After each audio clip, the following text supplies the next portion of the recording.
Welcome back to the Always Reading Book Club. It is your girl Kiki Reader, and we're going to do our second and final book of our duet series, the Trashy Affairs series by author Gemma James.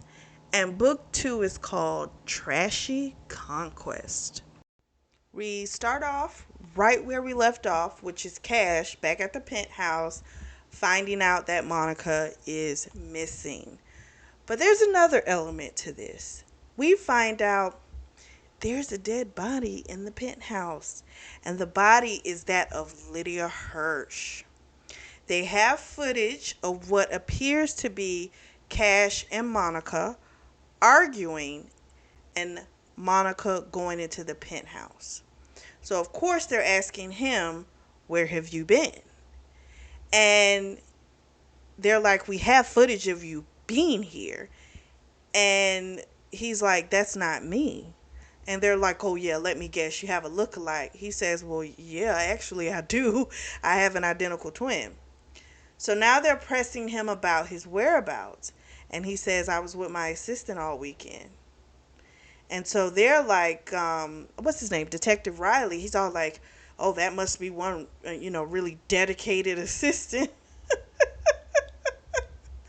So he's spiraling, because Monica apparently left a F off me note, and she apparently took the pills that he saw that she had been taking as well. And so this is not looking good at all. So then the company attorney, his last name's Blackwell, so that's what I'm going to call him, comes up. He, of course, is like, "Are you going to charge my client? If not, we're done." So he gets him out of there. They go into a vehicle. His father's waiting for him in the car. And we find out the father has talked to Caden. He apparently is supposed to meet up at the house. The father's yelling at him. He's like, "Where were you? You know, why weren't you at home? No one's seen you. Like, what's going on?" And he's like, "Listen, I was coming home just to file a divorce." I say, "Well, damn."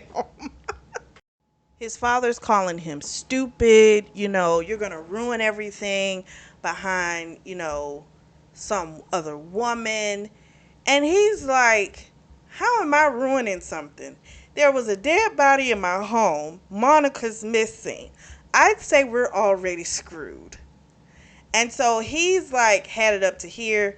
Cash tells the driver to stop. He gets out. The dad runs behind him, and then the lawyer does, and eventually they're able to tell him to get back in the vehicle, and he goes. They get back to the parents' house. Monica's parents are there. They're upset, of course. They're lunging accusations at him. "Where were you? Why didn't you pick up your phone?" He never answers about where he was. But he does feel guilty for not picking up the phone. But here's my thing. Why the hell, if she couldn't get him, why not call her parents? I don't know. I'm just trying to wonder, like, how close are you? You know, I'm just trying to figure that out. Yeah, that's her spouse. I get it. But if she wasn't able to get in contact with him, I want to understand why she didn't feel she could call you. So that's a question in the air. But anyway, Cash talks to the lawyer Blackwell. Just the two of them. They kick everybody out. He tells everything to Blackwell. He tells him about Caden and seeing him on the footage. And he says, "But I want to talk to him before you get to him, so you'll have to talk to him tomorrow." So then Caden's there. They have their conversation. Caden says he hasn't screwed Monica since the wedding.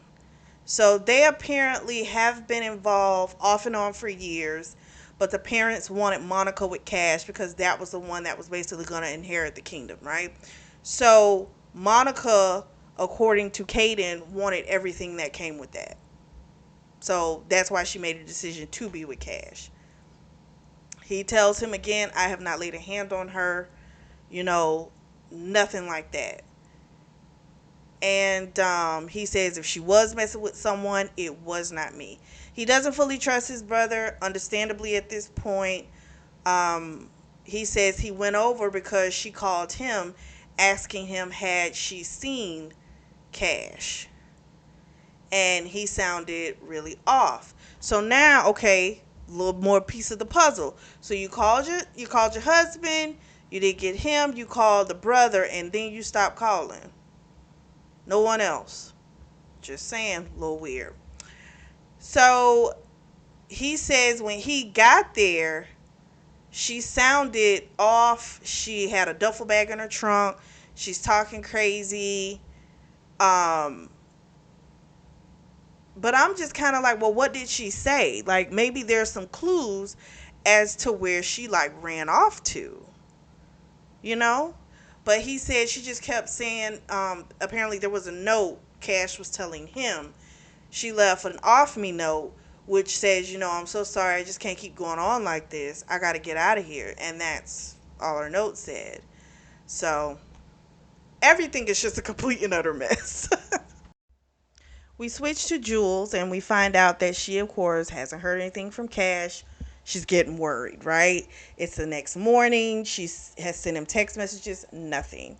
So then she hears a knock on the door. It's Cash. He looks completely awful. He comes in. He tells her the part about Monica being missing, leaving the note, the dead body, and kind of let her know like they're pretty much going to have to put a pause on this because he can't have this affair come out as well. And she says, I thought I was more than an affair, and he says this isn't an affair, you know. But I'm like, but no, that is what this is. Like, this is where we trying to get it twisted because there's emotions involved. But no, this is an affair. He's still legally married. This is an affair. Like you can try and get around it, but it's still that. And so she's like, she understood. She was dressed for work. He tells her to call in sick. He's got to do a press conference later. They're just going to try and spend as much of the day as they can together. Basically, they're going to go back tomorrow to work and act as if this past weekend did not occur. We switch back to Cash. He's waiting there with her while she calls Human Resources to call out for the day. She asks him if he's hungry. And he's like, yeah, but not for food. And they don't screw, they just kiss. He pulls her on his lap. They don't feel like they can go all the way through with it right now. Everything's just all messed up. But everything's been messed up from the beginning. I feel like they've had so many opportunities to pull back, handle whatever needs to be handled on their respective ends. But they keep coming around each other. They keep doing things to keep each other in their vicinities. And now massive stuff has occurred.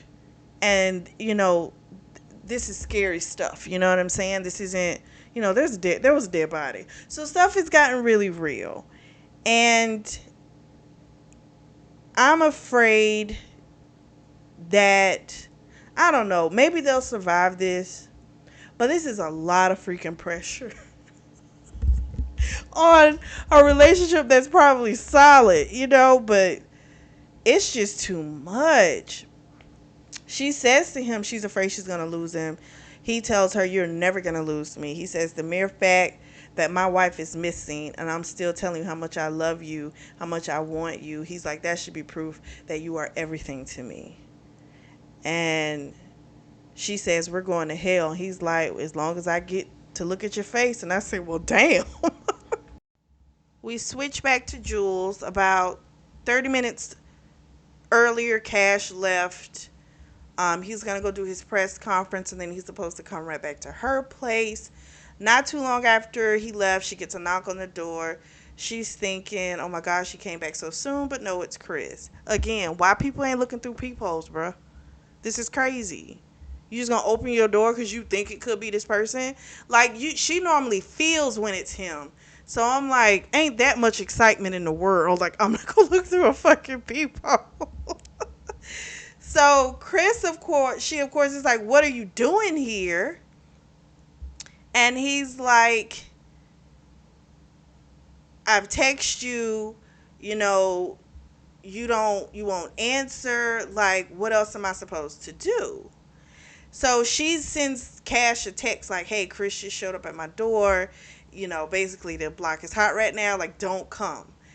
Um, he of course is like, I'll leave right now. Like, do you need me there? I'll be there in 10 minutes. She's like, no, it's okay. I can deal with it. It's just going to cause more problems. I can handle it. Give me about an hour. So he says, okay, but if you need me, you text me. Cool.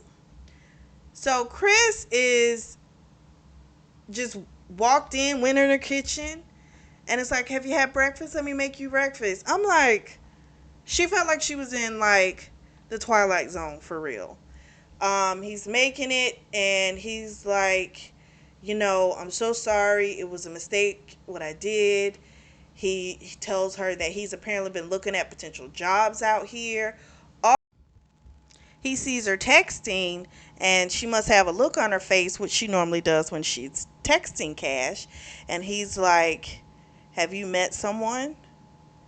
And she's like, we broke up, and we are not going to do this. He tells her he's been sober for a month.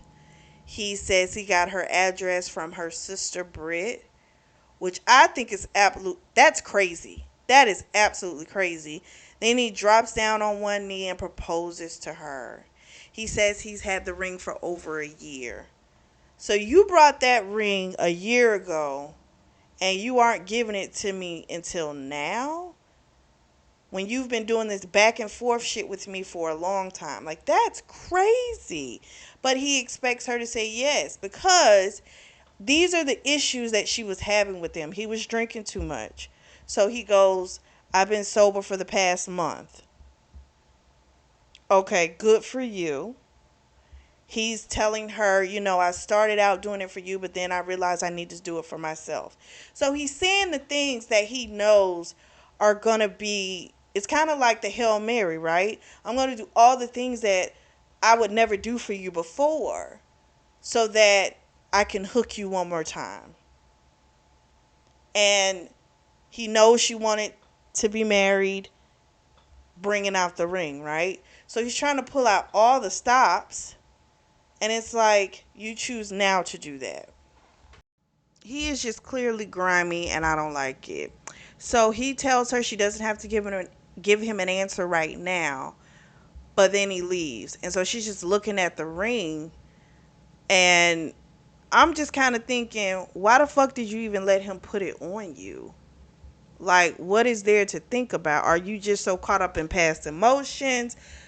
I mean, I get that could happen, but why did you have to put it on my fucking hand? You know what I mean? If he really wanted you to think about it, then let me think about it. But you putting it on my hand is you want me to see it, to let me know this is real, like I'm really going to go through with this. You know what I mean? So it's just all a little ploy with him. So he left, and but right before he left, she, like I said, she didn't give him an answer, which I think is bad, because now there's a possibility that you could say yes. And I feel like she should have shut that shit down. She should have told his ass, get on a plane, go back to Oklahoma, bye. But she didn't say anything. So I don't know. Jules is like in a trance with this ring on her finger. She describes it as, even though she doesn't want to be with Chris, she loved that man for so long. It's not like there's no affection there anymore. This is what she'd been dreaming for him, wanting to see him on his knees, asking to marry her, and so it's a little bit of a trance that she's in. Um, she can't get the ring off past her knuckles, and then the doorbell rings, and this time it is Cash. She opens the door. He has some food in his hand, and he of course can tell something's wrong with her. He's like, "What's wrong? Are you okay?" She shows him the ring, and he's like, "Did you say yes?" And she was like, "I didn't say anything. I was just in shock." And so he asked her, Do you want to be with him? Like, is this what's going on? And she says, I don't want to be with him. I'm not going to sit up here and, I'm not going to sit here and lie to you. I do still care about the man, you know. So he gets up, he goes to get some lotion to like take it off of her hand. Um, and then he says, we can't do anything right now. If we did, it would be fucked up. Um, he says again about the work relationship, going back to that. She doesn't want him to go. She kind of needs him to. She doesn't want him to go, but she needs him to go at this point. A lot has happened. A lot is going on. Um, stuff's got to get figured out. The woman's got to get found. The whole wife. You know what I mean? This is a lot. And this is again where I say that there needs to be some type of a separation for them to figure out their shit. Because when you're around together, you're going to cross the line again. And then he's going to start over with some, oh, we can't right now. You know what I mean? But then he'll be like, I need to be around you. So he a little too back and forth for me as well. Just, ugh. I really feel like she should have, of course, once he started trying to put a ring on her finger, no, she should have yanked her hand back. This is my little rant and my opinion about it. She should have told him, no, I do not want to be with you. And I would have called my sister in front of him and been like, why the fuck did you give him my phone number and my address? Not phone number, my address. Why did you do that? I don't want him. And this is causing more problems for me. So I just would have wanted him to understand that there's no shot in hell. Now, I get it. We don't know how crazy he is. You know what I'm saying? And you do have to take that as a factor. You don't know, where people are mentally. But I just feel like on her part, she should have been a lot more clear on, even if I got some affection for you, that man has done you wrong. And he treated like you didn't matter. And so therefore I can't treat you like you matter when you done treated me like I don't mean shit, So I just feel like she made herself, it made it more of a problem because she was kind of going down, memory lane, and it's fucking with her. You know what I'm saying? And it's kind of like, it just didn't do anybody any good. I'm gonna be real with you. I really don't give a fuck how Cash feels about it. Because again, like I said, he's been going back and forth. I get that there's a lot going on. I get there's a whole company. There's a whole legacy. I get all of that. But he's been too back and forth for me to give a fuck about his feelings. So I really don't give two flying fucks that he saw that ring on her finger. She's had to look at a ring on yours. I don't care. Okay? But for her, I feel bad because the person she's, I might, I still care about him. He's not worth it, you know? And him not getting a concrete answer is not okay. It should have been no. The answer is no. Now, he still could have had the response of, don't make a decision right now. You give yourself time to think. He still could have said that to her, and he probably still was, right? But she, I feel, should have came out of her mouth, no. This is not happening. I don't know what type of game you playing, but I am not a part of it, But I understand she was in shock, but, I mean, I just needed her to grow some balls for him. Chris also made a comment when he was saying, like, he was trying to put the blame on himself, but yet point out what she had done. And he's like, I know I pushed you into someone else's arms. And she said, I don't remember it. And I'm kind of hung up on the fact that she does not remember something happening. So I'm wondering if she was assaulted, like what really went down with that Perry guy, because that's a little concerning. And I'm like, what really happened? But again, he's bringing up, like, just to remind you, you did do something wrong, right? Like, he's trying to, how someone can say, and he's doing it.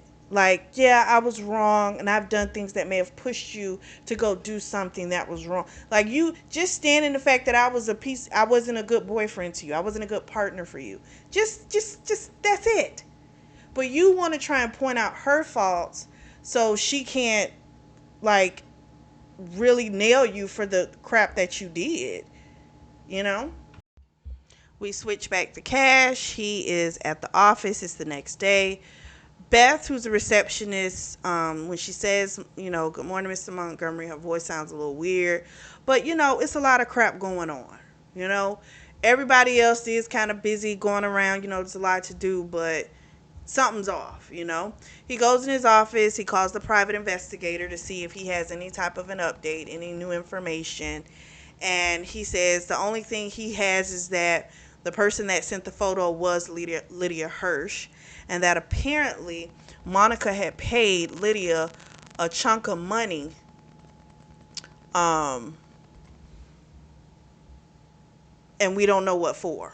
So it's looking very much like there was a blackmail going on, but that's all he has. There's no update on Monica. She hasn't used a credit card. The sightings that people have said have been like crazy people, just saying they see her, but they haven't. But he says, as soon as you get something, you let me know. Uh, Jules eventually comes in. He's a goner. She tries to talk to him about his schedule. He's not worried about that. He winds up hugging her, then fingering her, and making her come twice. And then it's like, I just can't do this. He's like, I want to be with you now. I don't want to wait. I don't want to wait till tomorrow. I want you now. I want you forever. And he's like, I'm going to fight for us. Are you willing to fight for us? And then he asked her if he could come over tonight, and she was like, yes. This is what I mean by the flip-flop. You just told her last night this isn't a good time, X, Y, and Z. Next morning, now you're telling me something else. It's annoying.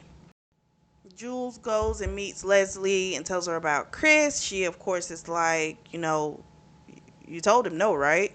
She's like, I didn't say anything. She's like, you didn't say anything, but you are going to tell him no, aren't you?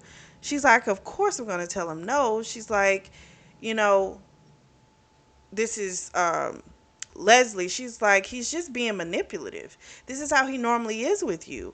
And so, of course, Jules is like, she gets offensive. She's like, give me some credit. And then, Leslie's like, I'm sorry. I didn't mean it like that.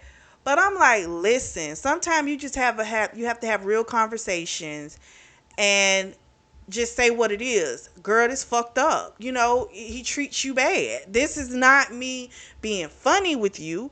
I'm not trying to make you feel bad about this shit, but this is what the fuck it is. And so I feel like she needs that truth slapped in her face because you keep thinking about good times with somebody who treats you like shit. Because it's easier to hold on to that than the crap he does. So I'm sorry, but I like her friend. I like that she tells her what it is. I love it. Leslie winds up asking her about her boss, and she admits that, the line's already been crossed. She's honest with her. She says that's not good. They go for a walk. She tells her, I just don't want to see you get hurt. That's my only concern. And she says, is he worth it? And Jules says, he is. Jules gets ready for her night with her boo. And so her conversation that she had with Leslie, that was on her lunch break. And so after that, she goes, when she gets off, she buys some sexy lingerie. Cash texts her and says he's coming over. He's going to get some Thai food. She goes and takes a shower. She hears a knock on the door. She's thinking it's Cash. And it's Chris. And I'm just like, when are you going to stop fucking opening the door when you don't know who the hell on the other side? Any other time when it's Cash, you can feel it. You don't feel that it's him. So why are you just opening the fucking door and not looking outside? So a part of me feels like maybe you are hoping it is him, that it's Chris or something, because this is just idiotic behavior. You already went through this before. So it's like, why would you do that again? Just don't get it. So he comes in and he tells her, you're not taking my phone calls. You won't, answer my text. She's like, because I don't want to talk to you. And he's like, why are you giving up on us? All this crap. Um, he says, I was foolish. And then he kisses her. And his kisses feel familiar. And she does lean into it. And guess who pops up? Fucking Cash. With tulips in his hand, which are her favorite flower. And the Thai food. And so when she pulls away, she sees Cash. And she's like, we can't do this. And Chris turns around to see what she's looking at. And he's like, who the hell are you? So our boy Cash has all types of emotions going through his face, but he says nothing. He walks out. That's it. So then now Chris is demanding, who is that? How do you know him? Tell me the truth. And she's like, it's none of your damn business. And he says, tell me if he matters. And she says, yes, he matters.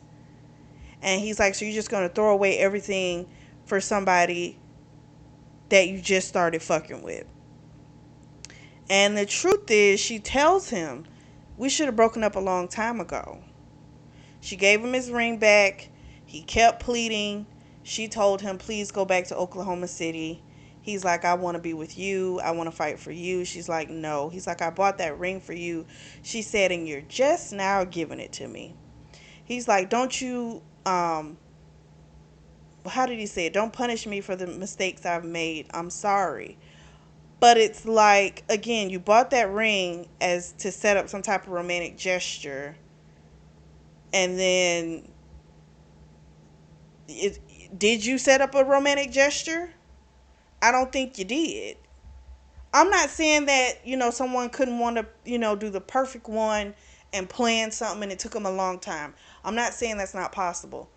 But for him, he kept breaking up with the girl. All of their breaks were him doing it. So I find it hard to believe that he bought a ring a year ago. I don't believe that at all. So they're going back and forth.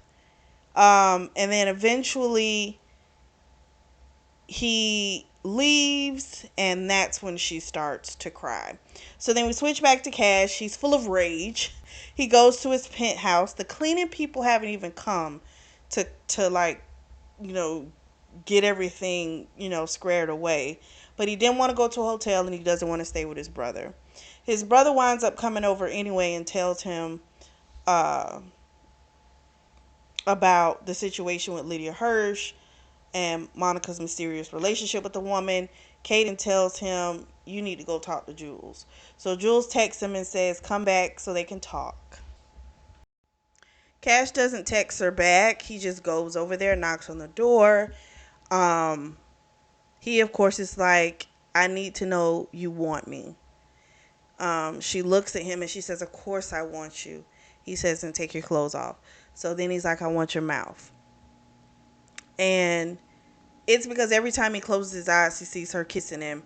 So now he needs to own her mouth. So she just gets on her knees. And she sucks him off. He comes down her throat. Before he came, he did say to her, like, I need you to choose me. Like, please choose me. He's like, I want you more than anything. It's desperation. He feels insane. He said to her, I'm not going to share you. And she tells him, I'm not going to share you either. And he tells her, you won't have to. So then he takes his time, ties her arms behind her hands. What did I just say? Ties her hands behind her back. And he has her against the wall. He starts eating her pussy, but he won't let her come. So he keeps edging her. And she's like, why are you doing this? Why are you punishing me? And he's like, am I punishing you? And she's like, yes, you are. You're punishing me for what you saw. But you wouldn't let me explain. He's like, I don't need you to explain. I have eyes. I saw you kissing him back. And he's like, I know you have history. We both have history. If you need to pursue something with him to figure out, I'll understand. And he's like, but I can't take you leaving me to go with him. Like, we are together and then you leave me and you go with him. And she's like screaming at him, I want you. They have this whole passionate kiss and stuff like that. But he doesn't let her come, like, at all that night. So he left. She got maybe 3 hours of sleep, but she's pissed off. So she's on edge. And when she gets to the office, she slams the door and she's like, what was that last night?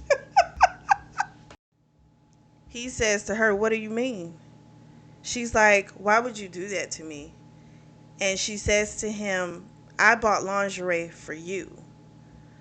And he kept talking about how she, had kissed the ex-boyfriend back, the look on her face when she pulled back, all this stuff. And he wants her to be sure. But what bothers me is that you keep wanting her to be sure, but then you keep doing the back and forth fuckery. So again, take some time apart, give yourselves an uh actual space to really deal with the other stuff, but you're not doing that, and then some shit happens. But it's all because you all have all this crap going on outside of you. And so because of that, this is, even though this is supposed to be your love bubble, the shit is starting to penetrate the love bubble. But that's going to happen because you got too much shit around you. So he says to her, that you two together were for a long time. And she says, but I want you. And then he says something about, we really can't do this. A lot's going on. So here we go again with the fucking ping pong. But he's turned on. And he's like, you really wore that lingerie for me. So now he wants to see the underwear. And then he starts fingering her. And I'm just like, see, this is the problem. He very much presents as a dominant, and she's trying to reconcile that with her initial view of Cash when she first met him. But I'm like, you're not always going to see that. You know what I'm saying? Like, how people are in the bedroom don't necessarily mean they're going to be that way everywhere, But she likes this part of him. That's the thing. I don't think she ever thought she would, but she does. He tells her he's sorry about before because he took a condom out, because before they didn't use, like, their Mad Passionate Weekend, they didn't use condoms.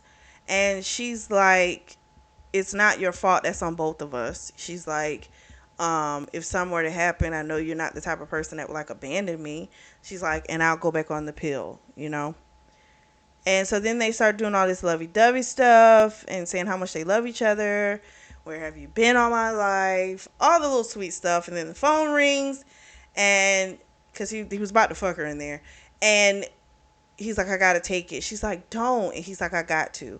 I told Beth not to send me anything unless it was important. So he answers the phone, and Beth says, they found your wife. It takes Cash about 45 minutes to get to the hospital where Monica is. We find out she was found just in time in a car. They had to pump her stomach. She ingested a lot of pills, so she definitely was trying to take herself out. She's been restrained by nurses. They wind up having to give her a shot to sedate her. The detectives, what's his name? Detective Riley, he's already there. Cash asks the doctor, how is she? They're like, physically she'll be okay, but mentally, that's something completely different. So she passes out. The detectives leave, but they're going to leave a officer at her door. And he asks, is she under arrest? And Detective Riley guy's like, she's the prime suspect. She opens her eyes, sees Cash, and she's like, I'm sorry, I didn't mean to do it. Then she goes back out. So then her parents come. Her mother's distraught. She's like, did my daughter really try to hurt herself? And he said, yes, she did. But the doctor said she's going to be okay or whatever. So then they wind up going in. They can only she can only have two visitors at a time.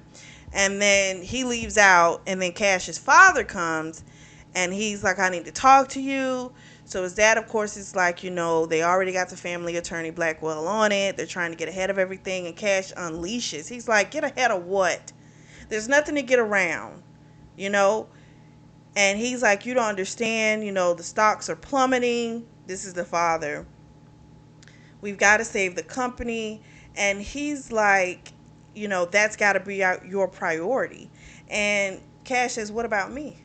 Do I get a say in it? And his dad's like, I do care about your happiness, but at this point, you need to stick by your wife, while she's going through this. This isn't the time to abandon her. He tells his dad he's done with this shit. He's like, the father's telling him, you're thinking with your appendage. And he's like, I just know that I'm tired of this. And he's like, I need some air. His dad calls after him, but he leaves anyway. We switch back to Jules. She's having a rough day because she is terrified that, he's going to wind up going back and being with his wife because she tried to off herself. And he's going to be like, this isn't the right time to leave her. And she knows it's going to hurt, but it's something that she would expect at this point. So then she gets a text from him. She was down at the cafe on her lunch break, and when she got the text, he's like, meet me at your apartment. And she's like, okay. Why do you want to meet? And he's like, we need to meet now. He's like, I'm at your apartment. So she goes, and basically, like, they just need to fuck the shit out of each other, I guess. That's how they feel. He's just like, I just need to see you. I just need you. He's like, I've canceled everything for the rest of the day. She says, what about your wife? Aren't they expecting you? And he's like, she's on sedatives. He's like, there's nothing I can do at this point. She tells him about her fear, and he was, that he was going to go back and be with her. He's like, there is no way in hell that I would do that. And then, of course, after that, they have a nice hard fuck. After they're in bed, they're talking, and she asks him, how long have you known Monica? And he says, pretty much my whole life. Like, our parents have been friends, so, we used to play in the mud together. So then she says, well, when did it change? And he says, high school, I started noticing that she was no longer a little kid anymore. But we didn't do anything until after college. He tells her then about Kaden and her, having an off and on thing up until they got married.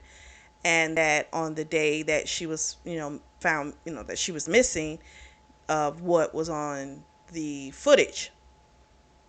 And so she's like, I'm so sorry. He's like, no, I don't want your pity. I thought I could have read him better at least. But he says, I can't regret it because then I probably wouldn't have met you, and I can't regret you, So then he asks her what happened with her and Chris. She tells the story, his drinking was really bad, had gotten out of control. They were arguing a lot, the constant breakups, and how that one night she got drunk, and he finished the sentence to say, and you slept with your boss? And she said, yeah. And he said, did you love him? And she says, no. She's like, things with me and Chris were bad. And it was, it was a moment. I never, it's not like I had any deep feelings for Perry or anything like that. So then they're ready to go again. Well, he's ready to go again, but he doesn't have any more condoms. So she says, oh, we don't need them for what I'm going to do. So she winds up sucking him off. And then after that, he's ready to go as well. No, she says she wants to come. And he says, don't worry about it. He asked her, I have a question for you. Have you ever been anally fucked? And she says, no. And he says, have you ever thought about it? And she's like, I don't think I really did think about it. But she told him she was willing to try it. So he asked her if she had a vibrator. She went and got it. He put it in her cooch, and then he got some lube, slowly worked his dick in there, and she had the most intense orgasm she'd ever felt. She felt so close to him, so consumed with him. She stated she was irrevocably changed. I said, well, damn. Next day, boom, boom, boom. There's Chris at the door. Cash was about to leave and go because he was gonna go to the hospital, check on Monica. Then he was gonna go get a bag, come back, stay with her. So she was telling Cash to let me deal with this. He of course is like, I'm not gonna let you deal with this by yourself. So he goes, opens the door. The guy, of course, Chris is like, I fucking had saw your face before. And he was like, you really are a slut now, Jules, because this is the second, married man she's fucked. Now, I will say, it does look like you like to fuck married men, right? But he is just the fact let me say it this way: the fact that that's the first thing you say to her is to try and annihilate her as a person. You know that's the thing that gets me. It's like you go way below the belt fast, and that just makes me feel like that's how you feel. That's what you truly feel. All the other crap is shit. That's how he sees her. But what it is he sees that these people that are of maybe more, elevated status, financial means, whatever, I think he has a conflict with that because he doesn't have as much because she says she was the one carrying the household and things like that. So it's the idea that she could be with someone that has massive amounts of money. So you don't feel good about yourself, but you're not going to say that to her. You're going to make her feel like she's worthless. He's just trash. Again, it do look fucked up. If this is like the second I'm just saying, it do look crazy, but it's just at the same time you got to look at where this is coming from. It's coming from a piece of shit of a human. So Cash says to him, you apologize to her right now. So then he starts, baby, I just want to be with you and all this type of bullshit. And I'm like, again, you just called me a slut, right? So she tells him he needs to leave. She tells him it's over. He reeks of whiskey. So they know he's been drinking. She says to him, I thought you said you were sober. He was like, I was. I am. I mean, I think I am sober. And I don't think he ever was sober. I think that was just a lie. I think the arguments have been about the drinking and the marriage stuff. And so he knew to come with those two things to try and make it seem like he had changed to get her. And it didn't work. And now he's even more furious. He's still trying to talk to her. Cash is like, you need to leave. You either you lay me out or we can call the police, however you want to handle this. So he storms off. Cash is a little unsettled about leaving her alone. She's like, he's not going to hurt me. That's just Chris being Chris. Cash is like, yeah, but desperate people takes matters to a whole nother level. She tells him, I'm going to be fine. So he begrudgingly leaves. Jules gets a call from her dad. She talks to him. He sounds a little worried. He's having a coughing fit. Her dad is down to smoking a pack a day. So she's like, you need to take better care of yourself. He's like, I am. He asked her what's going on. He was like, I see the news, and she says, I'm just keeping my head down and working. Her dad said, Chris called me and said that you had something going on with your boss. She told her dad, Chris doesn't know what he's talking about. Her dad tells her, Britt just got a modeling contract in the city. Jewel wants to call her and tell her sister congrats, but lately her sister's been a little icy to her the last couple phone calls. So after the call, there's another banging on the door. Here she go with that stupid, I think it's Cash, but it's Chris. He barges in, locks the door. Now she's getting scared because now he looks unfucking hinged. He tells her she needs to let him explain. He wants to hear from her that she doesn't love him anymore. He's like, I know you love me. I know you remember how it used to feel to have my cock inside you. He's getting on top of her. He's trying to kiss her. And she started to have an unlock of memories that was buried. And as Chris is coming at her and about to violate her, she remembers her boss trying to kiss her, her telling him no, and the boss continuing on. And then she just remembers being really lethargic, not able to move. Like, it was weird. And so she realizes she didn't cheat on him. That boss possibly violated her. Because I thought that was weird that she had no memory of it. I was like, that sounds like blocked out trauma, you know? Because your mind will do what it needs to do to protect itself. So she pushes Chris off of her with everything she has, and she tells him, "Don't you ever touch me again. You get away from me and you get out." He's like, I'm sorry. Everything's been driving me so crazy. I'm so sorry." He's like, "I really fucked up." And she's like, what are you talking about?" And he tells her Brit's pregnant. Now it makes sense of why he went through all this goddamn trouble. You done fucked her sister, got the sister pregnant, and you were trying to get her to be with you before all the fuckery hit the fan, before she found out. So that way, she's already committed to you, so you might still have a shot of being with her. Ain't that a bitch? That's a whole... Oh my gosh. He even worse than I fucking thought. Cash goes back to the hospital. Monica, she's arrested, so they got her chained to the bed. She's gonna be charged with the M word, MURDER.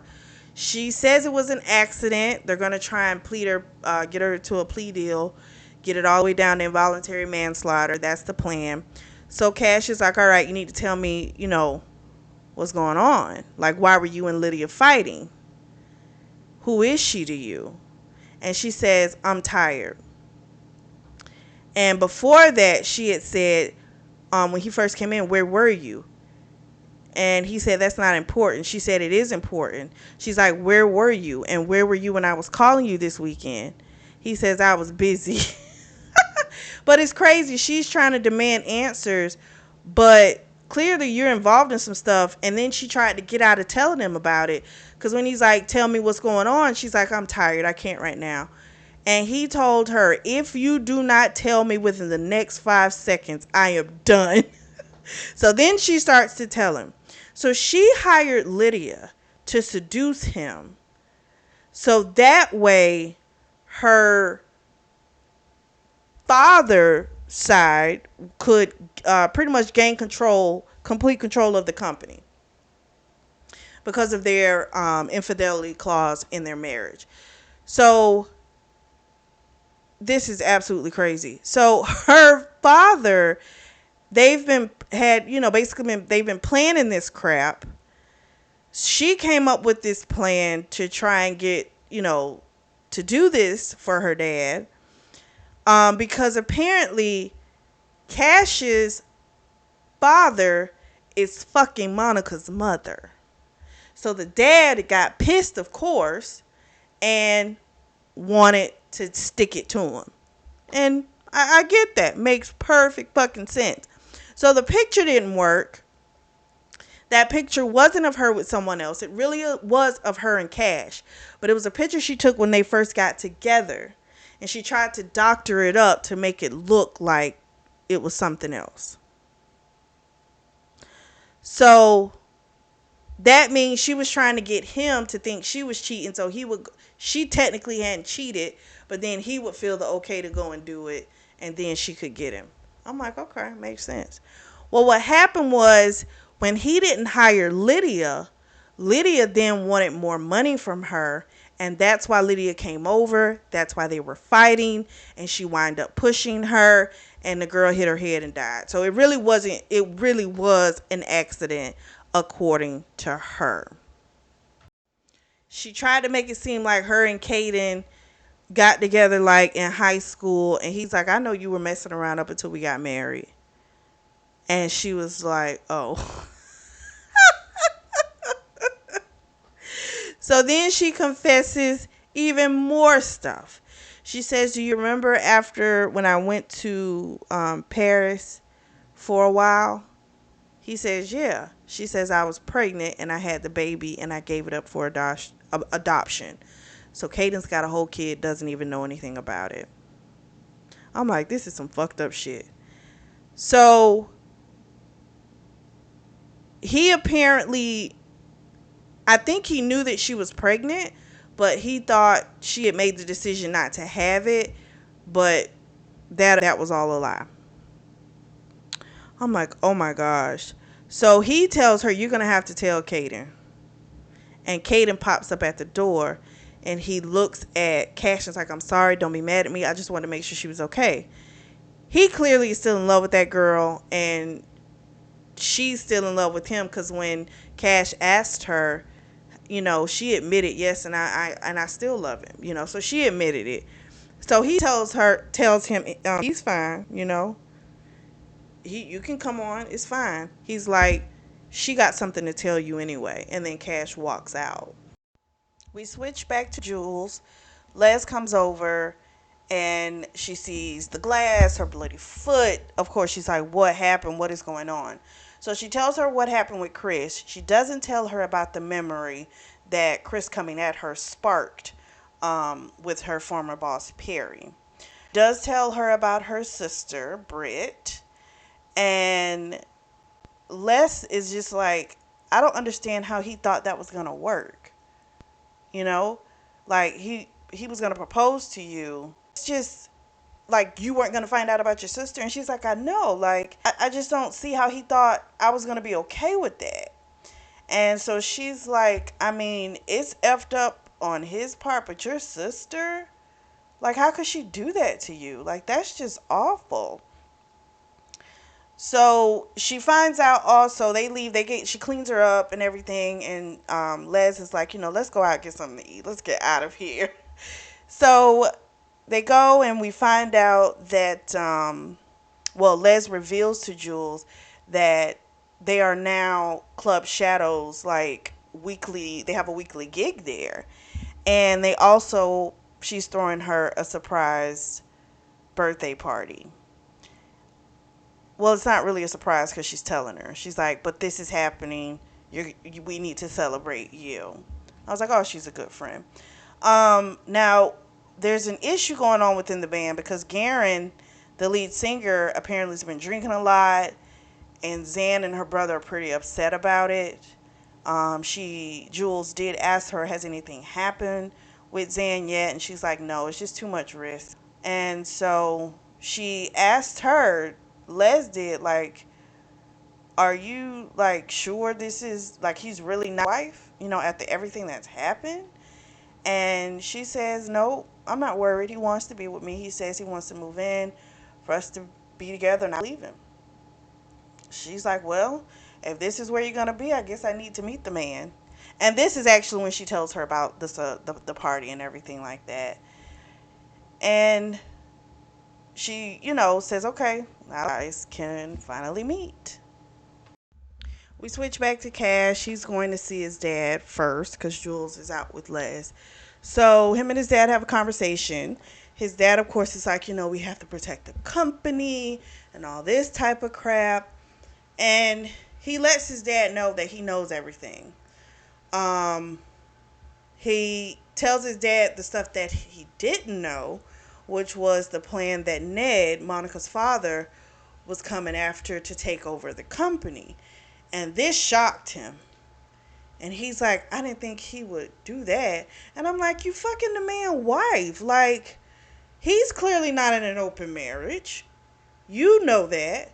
So, why the hell, So, then we find out his parents are apparently in an open marriage. And they have been for a really long time. And he says, that's why I know you and Monica can make it work. And he's like, no, you and Mom are not me and Monica. Me and Monica, we don't have any respect for each other. We don't want each other. I'm in love with somebody else. She's in love with somebody. She's still in love with Caden, So this is not the same situation.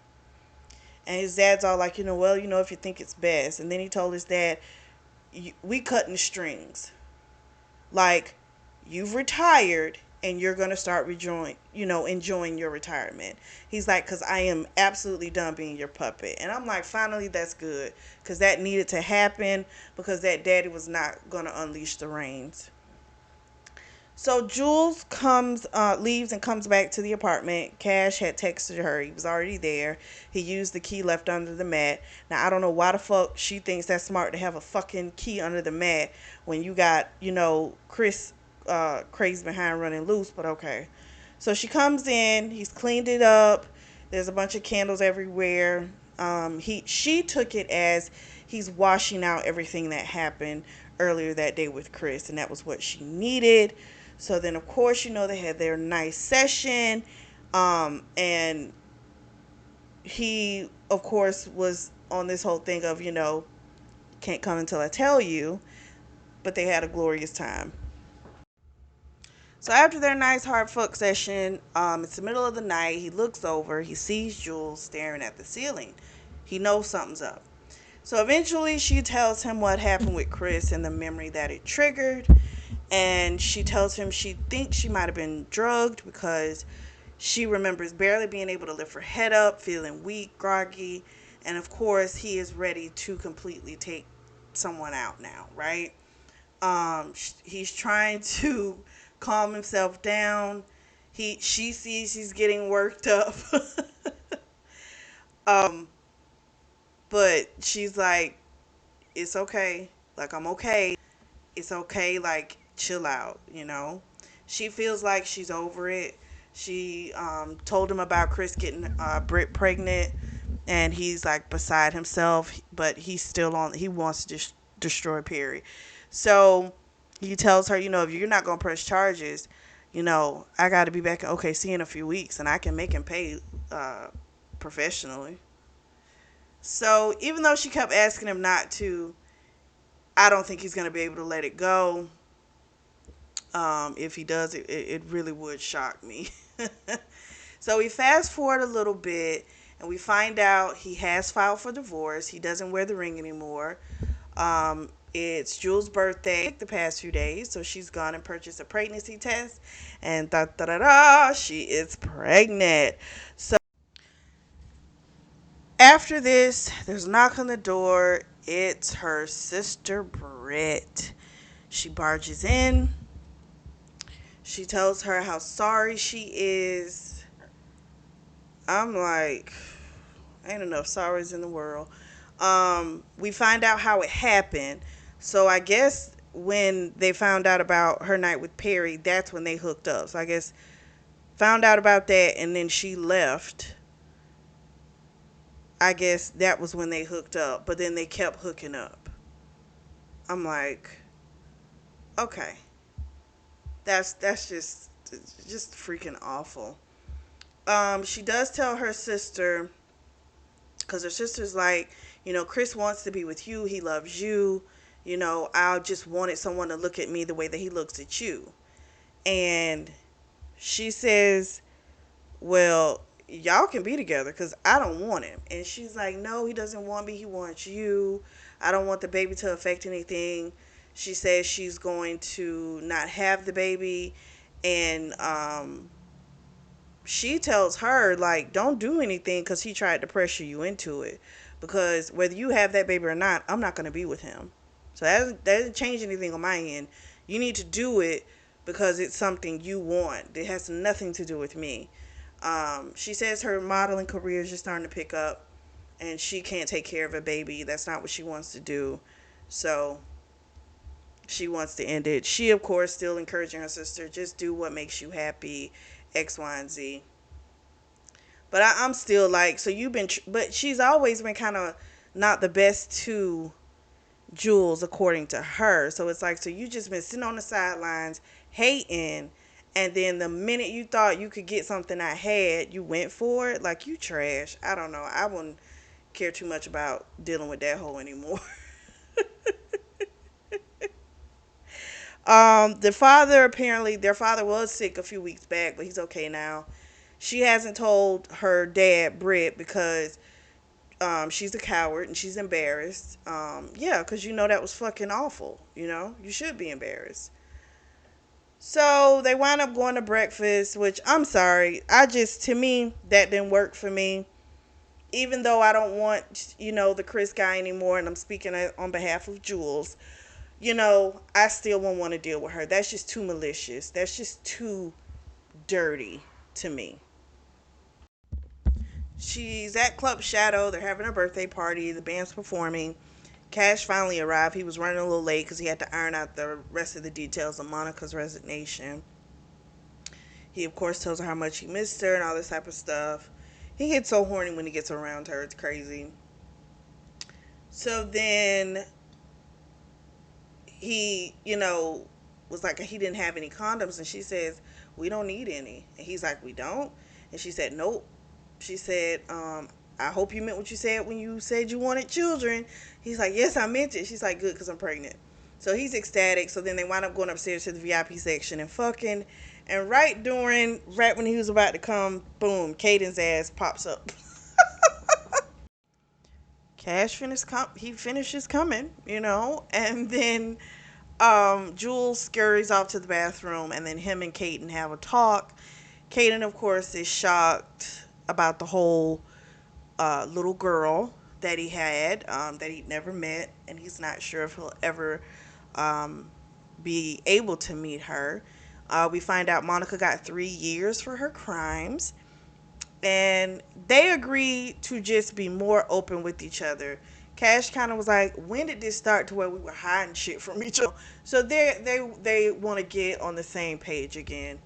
Probably have a more meaningful friendship outside of just being brothers. So they leave from there, and Cash goes and meets Leslie. And Leslie's pretty much like, you're going to put my girl first, because Chris never did that. And he was like, um, everything starts with her, period. And she's like, okay, you might be okay. Leslie and Garen, well, Garen is flirting with Leslie. And both Zan and her brother are kind of looking like they're ready to rip off his head. So then we leave out, and it's Cash and Jules, and he asks if she wants to go for a walk, and she's like, yeah, because I ate a lot of cake. And he says, well, you're pregnant, so you can indulge in whatever you want. So they go walking. They go to the pier, where they did that first day, and it looks different. It looks like it's shut down, but he had it, like, basically paid to have it for just them. They get on a gondola. He recreated that whole first time um, there. And then he proposes to her. She, of course, is like, oh my gosh, yes. And then he, like, fingered her until she came, and she sucked him off. And that's how it ended. I mean, I really like this story. I thought it was really cute. It had some twists in there that I did not see coming. Um, I wasn't shocked about the blackmail from Lydia Hirsch, but I was shocked that she had hired the woman to, like, try and get him to cheat. That was crazy. And then the father, his secret, you know, having this open marriage, but you keep dealing with people that are not in open marriages or in situations where they can be doing this. So he has a lot going on, but yet he's trying to control everything. So it's like, well, I see why you had a heart attack the year before. You were doing too much, and you still seem to be trying to do too much. So it had some interesting twists. I like that. I really did. Let me know what you guys think. I will again say Chris and Britt are trash ass people. I don't give two fucks about the mother either, because she still won't talk to Jules. So they're trash. Don't like any of them.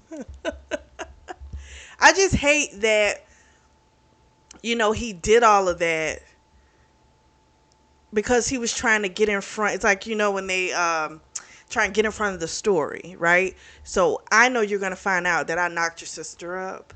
So I'm trying to get in front of it and tell you I've done all these amazing changes in a month, by the way, so that I can get you back. But I still don't have any good intentions towards you. And I think that's what makes me so like, you are the worst person ever.